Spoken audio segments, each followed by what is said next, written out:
ಓಂ ಶ್ರೀ ಗಣೇಶಾಯ ನಮಃ. ಶ್ರೀಮನ್ನಾರಾಯಣೀಯಂ. ಓಂ ಶ್ರೀ ಕೃಷ್ಣಾಯ ಪರಬ್ರಹ್ಮಣೇ ನಮಃ.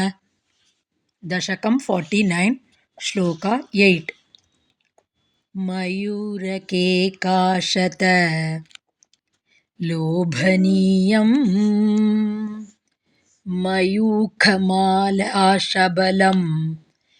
ಮಣೀನಾಂ ವಿರಿಂಚ ಲೋಕಸ್ಪೃಶಂ ಉಚ್ಚಶೃಂಗೈಃ ಗಿರಿಂ ಚ ಗೋವರ್ಧನಂ ಐಕ್ಷತಾಸ್ತ್ವಂ. Word by word meaning.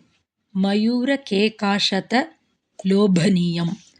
ಮಯೂರಾಣಾಂ ಕೇಕಾಶತೈಃ ಲೋಭನೀಯಂ. Very beautiful with the noises or the plumage of many peacocks. Maninam of gems. Mayukha mala shabalam. Mayukha mala rays of light. Shabalam multicolored. Multicolored due to the rays of light.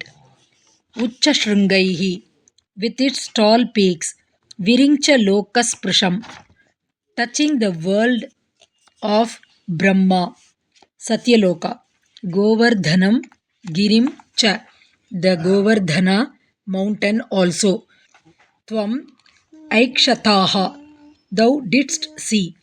Thou didst see also the Govardhana mountain, very beautiful because of many peacocks, multicolored due to the rays of light from gems and touching Satyaloka as it were with its tall peaks.